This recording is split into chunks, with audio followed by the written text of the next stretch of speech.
हम बात करेंगे एक ऐसी समस्या के बारे में जो कि अधिकतर हड्डियों से संबंधित हो जाती है। ऑर्थो स्पेशलिस्ट के पास जाना पड़ता है, वो है रीढ़ यानी स्लिप डिस्क की दिक्कत। डिस्क 2, 3, 5, 6 इस तरीके की जो डिस्क होती हैं हमारे रीढ़ में, कभी कभी हमें दर्द महसूस होता है। जब हल्का होता है हम ध्यान नहीं देते हैं, लेकिन जैसे जैसे दर्द बढ़ता जाता है वो हमारे शरीर को सीधा खड़ा होने में दिक्कत करता है।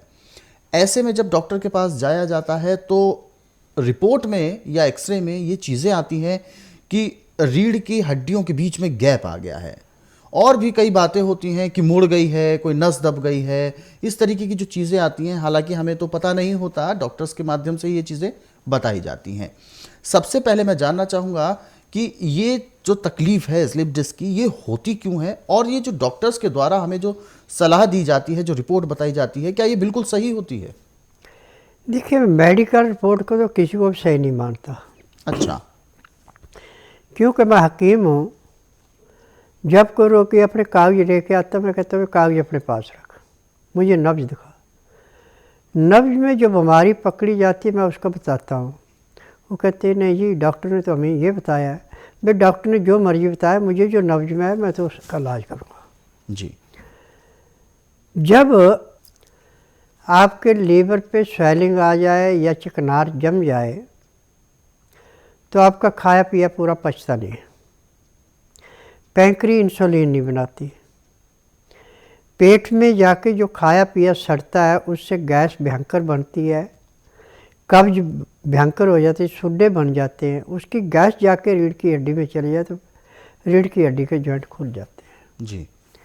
जब वो जॉइंट खुल जाते हैं तो ना तो रोगी सो सकता है ना बैठ सकता है। मेडिकल में तो उसमें बेल्ट देते हैं लगाने को कि बेल्ट लगाओ और चलो, परंतु उस बेल्ट से रोग बढ़ता कटता नहीं है। मेरे पास जब भी ऐसा रोगी आता है तो नाड़ी परीक्षण के बाद सबसे पहले तो उसको मालिश करने का तेल दिया जाता है, और उसके साथ जो है उसको कहते हैं भाई लो इस तेल की मालिश करनी है। उसी मालिश से पहले दिन उसको 25 से 30% आराम मिल जाता है। फिर उसके बाद एक पाउडर है मेरे पास पाउडर में है सौंठ, कड़वी कुठ, जायफल, जवित्री, बच, इनको पीस करके पाउडर बनाया गया है। इस पाउडर को उस तेल में मिला के जैसे मेहंदी का लेप करते हैं ऐसे रीढ़ की हड्डी पे लेप किया जाता है। फिर उसमें रुई लगा करके ऊपर से खाकी रंग की सेलो टेप से जैसे बेल्ट बांधते ऐसे उसको रुई को टाइट कर दिया जाता है कि गिरे ना। इतना टाइट नहीं कि उसका दम ही घुट जाए, जिससे आराम से सांस भी ले सके।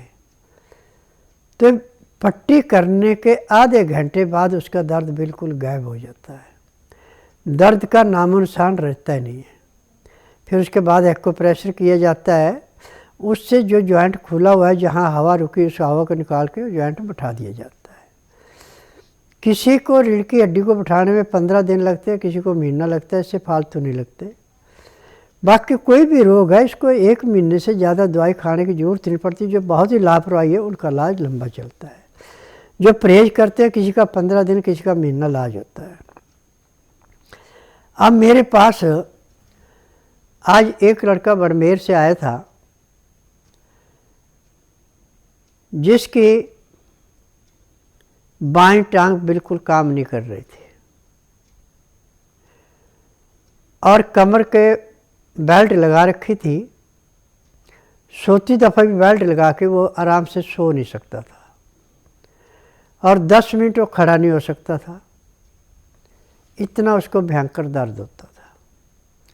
परंतु नाड़ी परीक्षण के बाद जब मैंने उसको बताया कि आपकी रीढ़ की हड्डी के 3 जॉइंट खुले हुए हैं, उससे जो नस दबी है इस नस का एक सारा कसूर है, आप ये दवाई खाइए, मालिश कीजिए और उसके बाद शाम को पट्टी की जाएगी।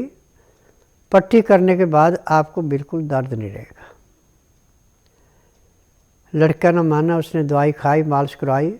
मालिश कराने के बाद वो कहता है कि मुझे अब 1 घंटे से खड़ा हूँ, मुझे अब कोई तकलीफ़ नहीं महसूस हो रही। मैंने कहा अभी पट्टी करेंगे उसके बाद आपको ज़्यादा आराम मिलेगा। 3 बजे उसकी कमर में पट्टी की है, 3:30 बजे उसका एक्यूप्रेशर किया। एक्यूप्रेशर में रीढ़ की हड्डी में उसको ऐसे आवाज़ आई जैसे सूखी लकड़ी टूटती है, और वो कहता है कि मेरे पैर के तलुए से सिर के बाल तक मुझे ऐसे महसूस हो रहा है कि जैसे कोई चीज़ अंदर भाग रही है। मैंने कहा कोई चिंता की बात नहीं है, आप 10 मिनट घूम करके फिर दोबारा आओ। उसके बाद कहते हैं देखिए आज तक मैंने जितनी दवाइयाँ खाई, इन दवाई से मुझे इतनी राहत नहीं मिली जितनी आपके एक्यूप्रेशर से राहत मिली है। तो मैंने उसको कहा कि देखिए हम जहाँ पे गैस रुकी उस गैस को निकाल रहे हैं, जो जॉइंट आपका गैस की वजह से खुला था उसको बैठा रहे हैं।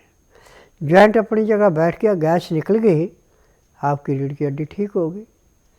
मेडिकल साइंस में तो ऑपरेशन करके स्टील की राड डालते हैं, परंतु रोगी जो सारी उम्र चारपाई पे एड़ियाँ रगड़ने के काबिल हो जाता है। स्वास्थ्य विचार में जो चारपाई पे एड़ियाँ रगड़ता है वो रोगी भी हफ्ते में अपना पूरा काम करना शुरू कर देता है। ये यहाँ की दवाइयों की विशेषता है। मैंने बचपन से हकीमों से, योगियों से, सन्यासियों से जो विद्या सीखी थी, आज मैं उसका उपचार कर रहा हूँ। आज मुझे 10,000 जड़ी बूटियों की पहचान है जिनसे मैं दवाइयाँ बनाता हूँ। और इन दवाइयों के अंदर विशेषता है कि एलोपैथिक दवाई यदि इंजेक्शन लगाते हैं, दवाई खिलाते हैं, तो आपके रोग को कंट्रोल करने में 10 से 15 मिनट लग जाते हैं, परंतु दवाई जैसे पेट में जाती है तो मिनट 1.5 मिनट में अपना असर दिखाती है। रोगी स्वयं अपने मुंह से कहता है कि नहीं, आपकी दवाइयों के अंदर जादू है। मैं कहता हूँ दवाइयों में जादू नहीं है, दवाइयों के अंदर उसकी काबिलियत है, दवाइयों का असर है। ये जड़ी बूटियाँ हैं, पेड़ पौधों की छालें हैं, पत्ते हैं, फल हैं, फूल हैं, जिनसे दवाइयाँ बनाई गई हैं। इन दवाइयों में किसी किस्म का केमिकल नहीं है। जैसे एलोपैथी में कोई भी दवाई बिना केमिकल के नहीं बनती। एलोपैथिक दवाइयों की एक्सपायर डेट है, परंतु स्वास्थ्य विचार की दवाई की किसी की भी एक्सपायर डेट नहीं है। सिर्फ जो काढ़े बनाए के दिए जाते हैं, इनमें हम किसी किस्म का केमिकल नहीं मिलाते कि इसको देर तक रोकना है। ये हर रोज़ बनाया जाता है, हर रोज़ दिया जाता है, 15 दिन से ज़्यादा इसको नहीं चलाते। और इसके पीने से पैर के तलुए से सिर के बाल तक की ऐसे सफाई होती है जैसे गंदे कपड़े को साबुन लगा करके उसकी मैल